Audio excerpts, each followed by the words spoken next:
हाय दोस्तों, फिर आप लोगों के सामने हम जुड़ चुके हैं 1.3 लेकर के, यानी एनसीईआरटी का प्रश्नावली 1.3 लेकर के आप लोगों के सामने जुड़ चुके हैं। इसमें केवल हम लोग विशेष रूप से अपरिमेय संख्या के रूप में जानेंगे कि किस प्रकार से हम लोग अपरिमेय संख्या को सिद्ध करेंगे और किस प्रकार से बट्टे वाली अपरिमेय संख्या को सिद्ध करेंगे। तो सिद्ध के माध्यम से समझते हैं, यानी सिद्ध से पहले कुछ कंसेप्टों को समझते हैं।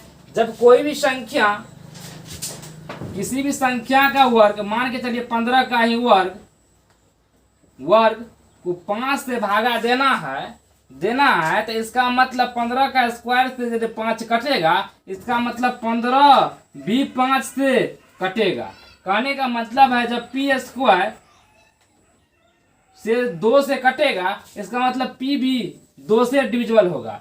कहने का मतलब है कि यानी जिस संख्या का स्क्वायर किसी भी दूसरी संख्या से कटता है, इसका मतलब वह संख्या स्वयं भी उसी संख्या से कटता है। इसका मतलब आपको थ्योरी का ज्ञान पहले लेना है, फिर आपको प्रैक्टिकल की तौर तरीकों को अपनाना है और समझेंगे कि किस प्रकार से हम लोग क्या करेंगे, हल करने का प्रयास करेंगे।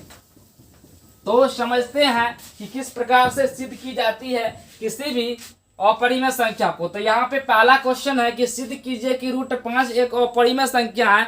आपको बेसिक कंसेप्ट पहले ही वीडियो में दे चुका हूँ, इसलिए आप यदि नहीं देखे हैं तो उस वीडियो को आप जरूर देखें जिसमें कंसेप्चुअल वाला बात बोला गया है। तो यहाँ पर सबसे पहले इसके अपोजिशन चीज को मानते हैं। बोला जा रहा है कि √5 एक अपरिमेय संख्या है, तो इसके अपोजिशन मानते हैं, जिसको कंट्राडिक्ट मेथड कहते हैं, विरोधाभासी संख्या कहते हैं। कहने का मतलब इसके विरोध में एक संख्या मानते हैं, इसके उल्टा, यानी अपरिमेय बोला संख्या को प्रूव करने के लिए तो परिमेय मानेंगे। तो यहाँ पे सबसे पहले हम लोग लिखेंगे कि माना √5 एक परिमेय संख्या है। तो परिमेय संख्या है, इसका मतलब √5 क्या होगा, p/q के रूप में होगा। और जब p/q के रूप में होगा तो q बराबर 0 नहीं होगा, और p और q को क्या होना पड़ेगा, p और q को सभाज्य संख्या होना पड़ेगा। अब सभाज्य संख्या क्या होता है इसको समझना पड़ेगा। सभाज्य संख्या कहने का मतलब है कि इसके क्या होंगे, केवल तो केवल एक उभयनिष्ठ गुणनखंड होंगे, यानी कॉमन फैक्टर कितने होंगे, 1 होंगे, कम से कम कितने, 1 होंगे। उभयनिष्ठ गुणनखंड क्या होंगे, 1 होंगे। अब यहाँ पे स्टार्ट करते हैं हम लोग। दोनों तरफ क्या करेंगे, वर्ग करने पर, दोनों तरफ वर्ग करने पर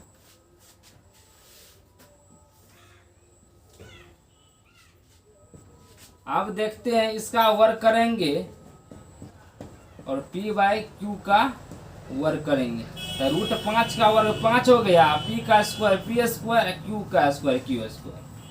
अब यहाँ से हम लोग क्या करेंगे, किसी एक का वैल्यू निकाल लेते हैं। तो p स्क्वायर का वैल्यू निकाल लेते हैं तो क्या हो गया, कोना कोने मल्टीप्लाई करेंगे तो 5q स्क्वायर। अब क्या करेंगे, q स्क्वायर को यहाँ से ले लेते हैं, q स्क्वायर को यहीं छोड़ देते हैं या इसी बगल ले लीजिए q स्क्वायर को, और p स्क्वायर है इसके इस बगल आएगा, गुना में है तो 5 क्या हो जाएगा, भागा में चले जाएगा। कहने का मतलब आपको जो अभी हम लोग कंसेप्ट दिए कि कोई भी संख्या का स्क्वायर यदि किसी भी संख्या से डिविजिबल, इसका मतलब वह संख्या भी खुद क्या है, 5 से डिविजिबल होगा। कहने का मतलब है कि p²/5 क्या है, एक पूर्णांक है, क्या है, एक पूर्णांक है, पूर्णांक है। तो क्या होगा, p² 5 से क्या है, विभाज्य है। तो p भी क्या होगा, 5 से विभाज्य होगी, ऑटोमेटिक है। तो क्या हो गया, आपको जब 5 से विभाज्य होगी तो यहाँ पर हम लोग चलते हैं। p जब 5 से विभाज्य होगी तो 5 से भाग देंगे तो कुछ ना कुछ उसका वैल्यू निकलेगा, जिसको हम क्या मान लेते हैं, के मान लेते हैं। क्या मान लेते हैं? इसको इक्वेशन आप मान लीजिए फर्स्ट, इसको आप मान लीजिए सेकेंड, K1। अब मान के चलिए जब इसको हम मान लिए, क्या मान लिए कि P/5 इक्वल टू K1, तो यहां से आ जाएगा P का वैल्यू क्या आ जाएगा, 5K1 आ जाएगा। अब ये वैल्यू क्या करेंगे, इक्वेशन क्या करेंगे, फर्स्ट में पुट कर देते हैं, किसके जगह पर, तो P के जगह पर। तो Q² वाला क्या था, समीकरण एक में रखने पर अब रखिए यहाँ पर, तो क्या है, Q² बराबर P²। तो P के जगह क्या है, 5K1 का होल स्क्वायर अब बटे 5। अब यहाँ Q² बराबर हो गया 5 का स्क्वायर 25 और K1 का होल स्क्वायर अब बटे 5। 5 से कट गया, यहाँ पे Q² बराबर बचा 5K1 का होल स्क्वायर। इसको इक्वेशन आप लोग मान लीजिए कितना, 3।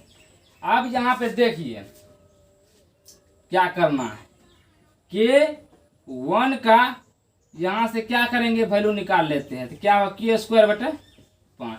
कहने का मतलब है कि Q² जब 5 से भाग लगेगा तो Q भी क्या करेगा, 5 से Q भी में क्या लगेगा, 5 से भागा लगेगा। इसका मतलब कि क्या हो जाएगा, Q² बराबर क्या हो जाएगा, लिख ही दिया 5K²। अब उसी प्रकार से 5 से भी क्या करेगा, Q² में भागा लग जाएगा। तो यहाँ से हम लोग K का भी मान निकाल लिए, तो इसको इक्वेशन थर्ड मान लिए। अब फोर्थ में हम लोग क्या करेंगे, तो यहीं से चलते हैं, क्या हो जाएगा, K1 का वैल्यू अब यहाँ से हो जाएगा, इसका ही वैल्यू को मान लेते हैं कुछ और। मान लीजिए, पहले लिख लीजिए कि Q² 5 से विभाज्य होगी तो Q भी 5 से विभाज्य होगी। अब उसी प्रकार जब हम Q को 5 से भागा देंगे तो कुछ ना कुछ वैल्यू निकलेगा, जिसको हम Q2 मान दे देते हैं। अब यहां से हम लोग क्या करेंगे, K2 वैल्यू दे दिए, यहां से हम लोग क्या करिए, K2 वैल्यू दे दिया। अब Q बराबर जब हम लिखना प्रारंभ करेंगे तो क्या होगा, 5K2 होगा, जिसको हम लोग इक्वेशन क्या मान लेते हैं, फोर्थ मान लेते हैं। अब देखिए सेकेंड और फोर्थ को सॉल्व करने से क्या आता, सेकेंड और फोर्थ को जब हम देख रहे हैं, सेकेंड और फोर्थ को यहाँ से लीजिए, सेकेंड यहीं ले लीजिए। सेकेंड और फोर्थ को जब हम देख रहे हैं तो देख रहे हैं कि दोनों में क्या है, 5 कॉमन है। क्या है, 5 कॉमन है। तब बोले थे कि इसमें क्या होना चाहिए, सभाज्य में मतलब कोनो उभयनिष्ठ गुणनखंड नहीं होना था, लेकिन यहाँ पे तो 5 गुणनखंड में आ रहा है। इसका मतलब उभयनिष्ठ गुणनखंड क्या है, दोनों में 5 कॉमन है, तब 5 तो दोनों में आ रहा है, जिस कारण से मेरा मानना क्या हुआ, गलत हुआ। इसका मतलब जो माने थे उसके विरोध में मेरा क्या आया, आंसर आया, जो कि क्या है, बिल्कुल गलत है। तो यहाँ पे सबसे पहले नीचे में लिखेंगे हमारा मानना गलत हुआ क्वेश्चन के अकॉर्डिंग, अतः क्या होगा, √5 क्या है, अपरिमेय संख्या है। उसी प्रकार से जब यहाँ पे आपको 2 दे देगा, 3 दे देगा, तो क्या कीजिएगा, यही नियम को फॉलो करना है। सिर्फ क्या करना है, इसके जगह 3 बैठाना, सेम रूल को क्या करना है, चेंज कर देना। देखते हैं इसी क्वेश्चन में आपको चेंज करके बताते हैं कि क्या होता है। तो सबसे पहले आप देखेंगे, कोई दिक्कत नहीं है, देखते हैं इसी में कि चेंज करके आपको बताते हैं। मान के चलिए यहाँ पे आपको दे देगा कोई 2, तो 2 दे दिया, इसका मतलब जहाँ जहाँ 5 हो वहाँ क्या करेंगे, वहाँ 2 दे देंगे। अब यहाँ पर भी क्या करेंगे, 2 दे देंगे, यहाँ पर भी क्या देंगे, 2 देंगे, यहाँ पर भी 2, यहाँ पर भी 2, अब यहाँ पर भी 2,